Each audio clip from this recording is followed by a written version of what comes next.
Hello বন্ধুরা, welcome to my YouTube channel life and living.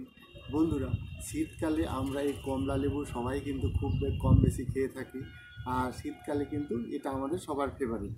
আর কমলা লেবু খাওয়ার পর আমরা কী করি বন্ধুরা, এর খোসাটা কিন্তু আমরা ফেলে দিই ডাস্টবিনে।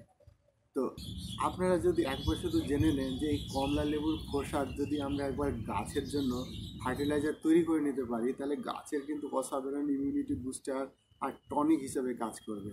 আর এটা কিন্তু তৈরি করাটা খুব একটা কঠিন কাজ না, একদম ইজিলি আমরা বাড়িতে তৈরি করতে পারবো।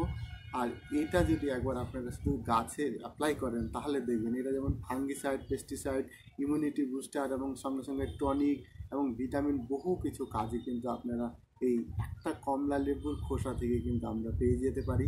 তো বন্ধুরা, আমি কিন্তু আপনাদেরকে আজকে দেখাবো যে বায়ো এনজাইম আমি এই অরেঞ্জ পিল দিয়ে তৈরি করব। তো প্রসেসটা খুব সহজেই আমরা বাড়িতে তৈরি করতে পারি। শুধু একটাই সমস্যা, সেটা হচ্ছে এটাকে কিন্তু একটু সময় দিতে হবে, অর্থাৎ 3 মাস কিন্তু এটা তৈরি হতে সময় লাগে। তো বন্ধুরা, ভিডিওটা শুরু করার আগে আপনাদের কাছে অনুরোধ, প্লিজ আপনারা কিন্তু আমার চ্যানেলটা সাবস্ক্রাইব করতে একদম ভুলবেন না। আর বন্ধুরা, প্রথমেই দেখাচ্ছি আপনাদেরকে এই যে আমার বায়ো এনজাইম, আপনারা দেখতেই পাচ্ছেন আমি কিন্তু একটা 5 লিটার জারে এই বায়ো এনজাইমটা তৈরি করেছি। বন্ধুরা, প্রথমেই আসে কিন্তু বায়ো এনজাইম তৈরি করতে গেলে আমাদের একটা রেশিও মেনটেন করতে হবে। রেশিওটা মোটামুটি এরকম যে আমরা 1 ভাগ নেব গুড়, 3 ভাগ নেব আমরা অরেঞ্জ পিল বা কমলা লেবুর খোসা, এবং আমরা 10 ভাগ নেব জল। আর এই ক্ষেত্রে আমি 5 লিটারের যে জার নিয়েছি, এই ক্ষেত্রে আমি 1 লিটারের মতো ফাঁকা রেখে দিয়েছি আর 4 লিটার জল নিয়েছি। এবং সেক্ষেত্রে আমি নিয়েছি 4টা অরেঞ্জ কমলা লেবু খোসা আর মোটামুটি 3-4 চামচের মতো গুড় নিয়েছি। আপনারা দেখুন পরিমাণগুলো, তাহলে আন্দাজ করতে হবে। এটা মোটামুটি একটা রেশিও। এই রেশিওতে যদি আমরা এই বায়ো এনজাইম তৈরি করি, তাহলে কিন্তু আমাদের বায়ো এনজাইমের গুণমান এবং এর কার্যকারিতা অনেক গুণ বেড়ে যাবে। তো বন্ধুরা, আমরা প্রথমে কী করব, এই অরেঞ্জ পিলগুলোকে কিন্তু ছোটো ছোটো করে কাটবো। আর বন্ধুরা, তার আগে কিন্তু একটা কথা বলি, আমরা কিন্তু এই জারটাকে কমপ্লিট ভর্তি করব না। আমরা মোটামুটি কিছুটা, অর্থাৎ আমি এখানে 1 লিটারের মতো জল আসবে এরকম একটা জায়গা ফাঁকা করে রেখেছি। এই ফাঁকাটা কিন্তু আমাদের অবশ্যই রাখতে হবে, তা না হলে কিন্তু আমাদের এই বায়ো এনজাইমটা ঠিকঠাক হবে না। কেন হবে না সেটা আমি পরে আলোচনা করব। আর তার আগে আরেকটা কথা বলি, আর আমরা যে জারটা নেব, সেই জারের ক্যাপটা কিন্তু খুব টাইট হতে হবে, যেন এয়ার পাস না হতে পারে। কারণ এয়ার পাস হয়ে গেলে কী হবে, এইখানে কিন্তু ফাঙ্গাস লাগার একটা চান্স থাকবে। সেই জন্য আমাদের কী করতে হবে, এই এয়ার টাইট একটা ক্যাপ নিতে হবে।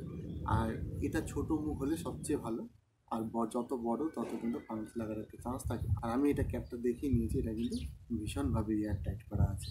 তো বন্ধুরা, আমরা প্রথমে কী করব, এই অরেঞ্জ পিলগুলোকে কুচি করে কেটে নেব। আমরা যত ছোট করব, এর কিন্তু গুণমান তত বেশি হবে। তো আমরা দেখতেই পাচ্ছেন আমি কীভাবে ছোটো করে নিলাম। আর এবার আমরা কী করব, আমি প্রথমে জল নিয়ে নিয়েছি কন্টেনারে। এবার আমি এই কন্টেনারে প্রথমে গুড় দিয়ে দিলাম। এরপর আমি কী করব, আমার যে অরেঞ্জ পিলগুলো যেগুলো আমি টুকরো করে কেটেছি, সেগুলো কিন্তু এর মধ্যে দিয়ে দেবো। দেখুন আমি কীভাবে এর মধ্যে এগুলো দিয়ে দিচ্ছি। আমাদের অরেঞ্জ পিলগুলো সবটাই দিয়ে দেওয়ার পর আমরা কী করব, এর ক্যাপটা ভালো করে চিপিটা ভালো করে কিন্তু টাইট করে লাগিয়ে দেবো, যাতে এর মধ্যে দিয়ে এয়ার পাস না হয়। আর এয়ার পাস হলে কিন্তু এর মধ্যে ফাঙ্গাস লাগার একটা চান্স থাকে। আর তারপরে আমরা কী করব,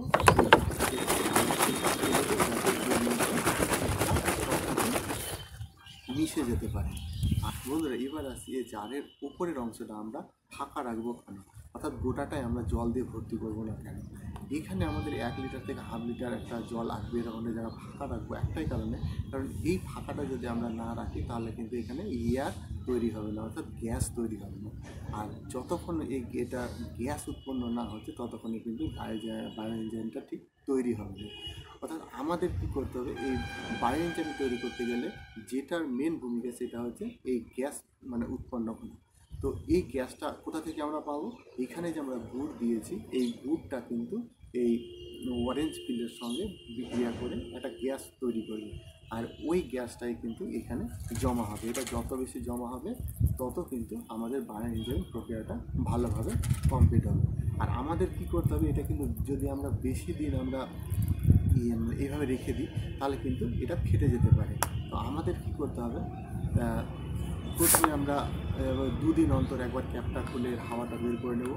তারপর 3 দিন পর আবার করব 4 দিন, এরকম আমরা মোটামুটি 2-1 দিন পরে তো আমরা একবার টেস্ট করে দেখে নেব যে এটা যদি খুব টাইট মনে হয়, যে প্রচুর যদি গ্যাস উৎপন্ন হয়, তাহলে এটা ফেটে যাওয়ার আগে কিন্তু আমাদের কী করতে হবে, হালকা করে গ্যাসটাকে কিন্তু বের করে দিতে হবে। আমরা গোটা কিন্তু গ্যাস বের করতে পারবো না, হালকা একটু খুলে গ্যাসটাকে জাস্ট বের করে দেবো। এটা মোটামুটি আমাদের 1 মাস করলে তারপরে কিন্তু আর অনেক দিন পরে পরে করলেও কিন্তু আমাদের এটা ঠিকঠাক হবে। এবার 3 মাস পরে এটা আমাদের কী হয়ে যাবে, এই বায়োএনজাইম রেডি হয়ে যাবে। তারপর এটাকে আমরা কী করবো, ছেঁকে নেব।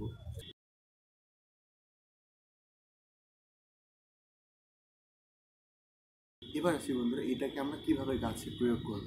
এটা গাছে প্রয়োগ করব আমরা মোটামুটি 1 কাপ যদি আমরা এই বায়োএনজাইম নিই, তার সঙ্গে আমরা 5 লিটারের যে আমাদের জল দেওয়ার যে জারগুলো হয়, সেই জল দেওয়ার জারগুলোতে আমরা মিশিয়ে নেব। 5 লিটার জলের সঙ্গে আমরা 1 কাপ এই বায়োএনজাইম মিশিয়ে আমরা কী করব, গাছের পাতাতে এবং গোড়াতে ভালোভাবে দিয়ে দেবো। এবার আসি বন্ধুরা, এই বায়োএনজাইম ব্যবহারের ফলে আমাদের গাছের কী উপকার হতে পারে। বন্ধুরা, বায়োএনজাইম একটা আছে এমন একটা প্রক্রিয়া, যার মধ্যে এটা যদি মাটিতে পড়ে, তাহলে মাটিতে কী হয়, মাটির মধ্যে যে খাদ্যবস্তুগুলো যেগুলো গাছ গ্রহণ করতে একটু সমস্যায় পড়ে, সেই খাদ্যবস্তুগুলোকে কিন্তু এই বায়োএনজাইম কী করে ভেঙে দেয়, যাতে গাছ সহজে সেটা গ্রহণ করতে পারে। অর্থাৎ খাবার গাছ ঠিকঠাক গ্রহণ করলে আমরা জানি আমাদের গাছের কী উপকার হতে পারে। আর দ্বিতীয়ত কারণ হচ্ছে, এটা কিন্তু একটা টনিক। আমরা কিন্তু সবাই মাছ মাংস বা অন্য কিছু একটু আচার জাতীয় খাবার পছন্দ করি, গাছও কিন্তু ঠিক একটু অন্যরকম একটু খাবার চায়। সেক্ষেত্রে আমাদের কিন্তু এই বায়োএনজাইম কিন্তু খুব কাজে লাগে। আর এটা অনেকটাই কিন্তু ইমিউনিটি বুস্টার, অর্থাৎ গাছ কিন্তু রোগমুক্ত থাকবে, গাছ সুস্থ থাকবে, গাছের মধ্যে একটা ইমিউনিটি তৈরি হবে। আর তারপরেও কথা হচ্ছে, এই পেস্টিসাইডে আর ফাঙ্গিসাইড এই দুটোই কিন্তু কাজ করে। অর্থাৎ এটা যদি আমরা একবার গাছে অ্যাপ্লাই করি, তাহলে কিন্তু গাছের মধ্যে কোনো পোকামাকড়ের আক্রমণ হবে না। আর যদি ফাঙ্গাসজনিত কোনো সমস্যা থাকে, সেটাও কিন্তু দূর হয়ে যাবে। এবার আমরা আসি যে আমরা কতদিন অন্তর এই বায়োএনজাইম আমরা গাছে ব্যবহার করতে পারি। এই বায়োএনজাইম কিন্তু আমরা মাসে একবার করে আমাদের বাগানে আমরা ব্যবহার করতে পারি। আর আমাদের শীতের বাগানে তো আমরা অবশ্যই বায়োএনজাইম যদি ব্যবহার করি, তাহলে কিন্তু ভালো রেজাল্ট পাবো। তো বন্ধুরা, আশা করি এই বায়োএনজাইম নিয়ে আপনাদের আর কোনো সমস্যা থাকবে না। আর আপনাদের কাছে অনুরোধ, আপনারা অরেঞ্জ খেয়ে কিন্তু তার খোসাটাকে ফেলে দেবেন না। এটা আরও একভাবে, অর্থাৎ আপনারা যদি শুধু জাস্ট জলের মধ্যে 2 দিন ভিজিয়ে রেখে যদি আপনারা গাছের গোড়ায় দিন, তাহলেও কিন্তু সেম উপকার আপনার গাছ পেয়ে যাবে।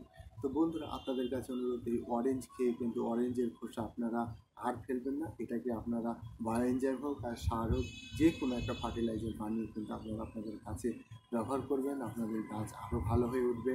তো বন্ধুরা, আজকে এই পর্যন্তই। পরবর্তী ভিডিওতে আপনাদের সঙ্গে দেখা হবে। ভালো থাকবেন।